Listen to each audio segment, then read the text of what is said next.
Hello বন্ধুরা, আমি জানি শুভ বিবাহের আজকের পর্ব দেখার জন্য তোমরা সবাই অপেক্ষা করে আছো। তো চলো দেরি না করে বাংলা সিরিয়াল সমাচারে তোমাদের স্বাগত জানিয়ে আজকের পর্ব আমি শুরু করছি। দেখা যাচ্ছে শুরুতে সুধা মনে মনে তেজকে কল্পনা করে, আর সেই কল্পনার মানুষের সাথে সুধা গল্প করতে থাকে। বলে, আপনি এসে গেছেন, আমি আপনার দেওয়া কথা রেখেছি, আমি ঠাম্মিকে কোনো কষ্ট পেতে দেইনি।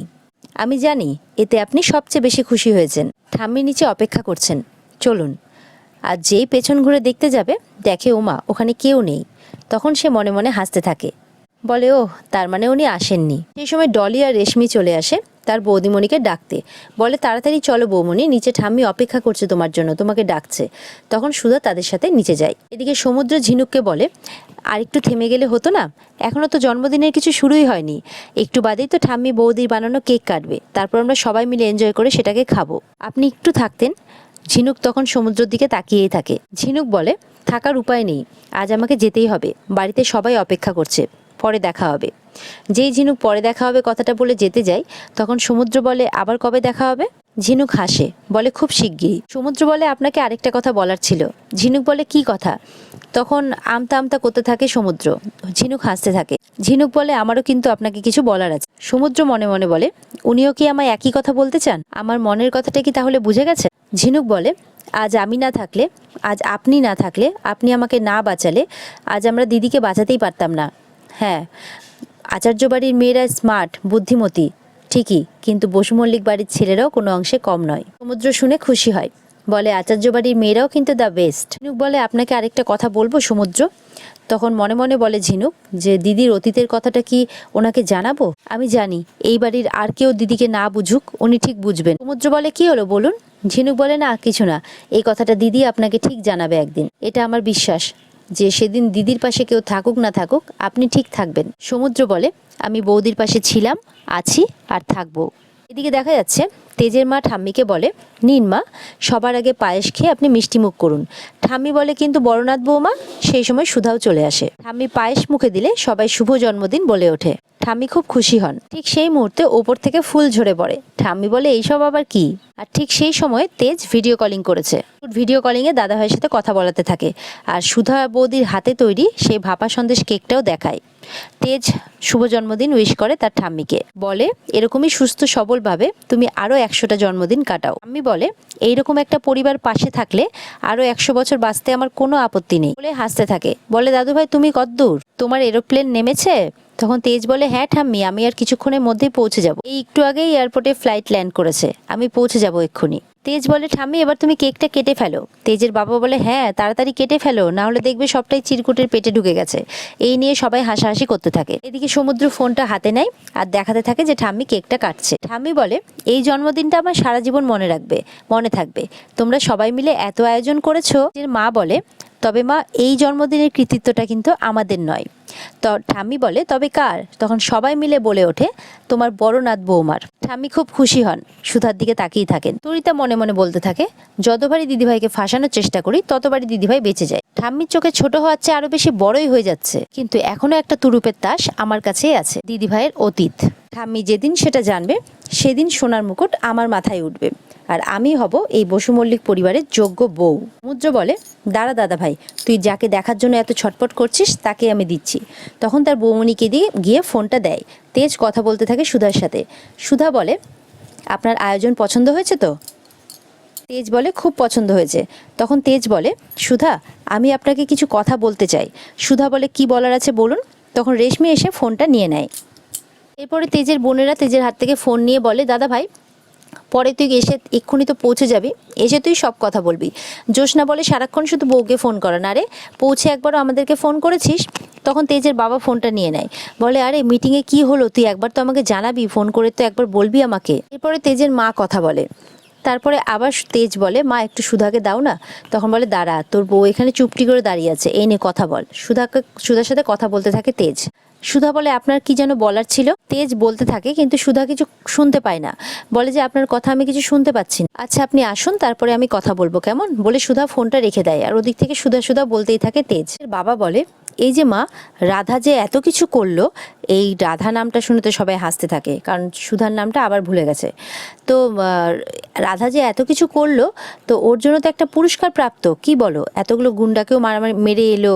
তখন কাকা বলে, ঠিক বলেছো দাদা, একদম ঠিক বলেছো, ঠিক বলেছো দাদা, একটা পুরস্কার প্রাপ্ত, তবে ও রাধা নয়, ও সুধা। তখন তেজের বাবা বলে, ওই একই হলো। ছোটো কাকা বলে, মেজো কাকা বলে সরি, তবে আর কি, ওই বীরাঙ্গনা বৌমাকে এবার সোনার পদক বানিয়ে দাও। তখন মেজো কাকিমণি বলে, আহ কি হচ্ছে এসব, আজকের দিনটা একটু চুপ করুন না।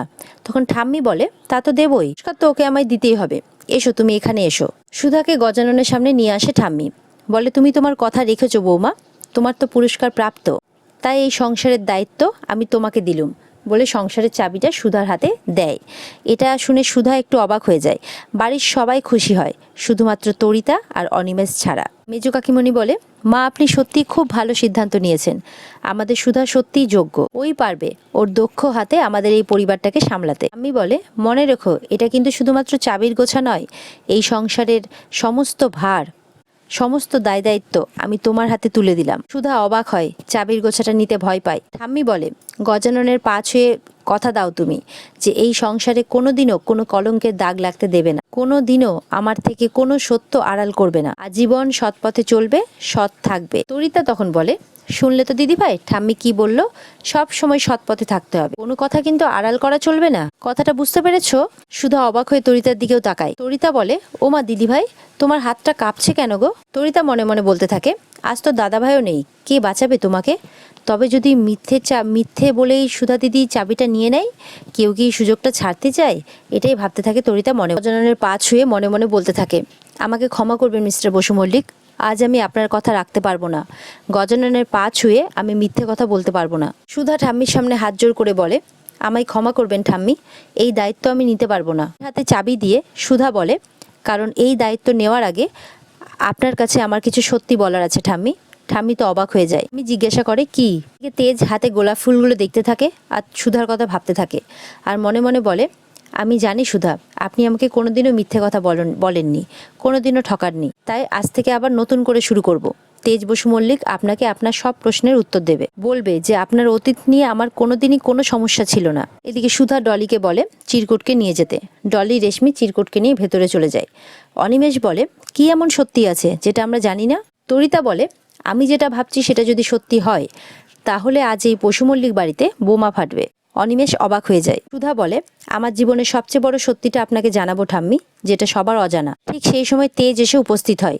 সুধা বলে, আমি ডিভোর্সি। এটা শুনে ঠাম্মি অবাক হয়ে যায়, তেজও অবাক হয়ে যায়। তেজের হাত থেকে গোলাপ ফুলটা পড়ে যায়, আর সবাই অবাক হয়ে যায়। কি বলে, বড়নাথ বৌমা, তুমি গজাননের সামনে দাঁড়িয়ে এইসব কি বলছো? সবাইকে বলে, আমি জানি এই কথাটা শুনে আপনাদের সবার কত বড় ধাক্কা, কত বড় আঘাত লেগেছে। সেই ভয়ে আপনাদের থেকে এত বড় সত্যিটা আমাকে আড়াল রাখতে হয়েছিল, কিন্তু আর না, আপনাদের সবার সামনে দাঁড়িয়ে গজাননের পা ছুঁয়ে আমি এত বড় সত্যিটা আর আড়াল রাখতে পারবো না। আমি বলে, না না, এইসব তুমি কি বলে চলেছো? বলে, যা বলছি সব সত্যি, আমি ডিভোর্সি। ঠাম্মি বলে, না না, এটা অসম্ভব।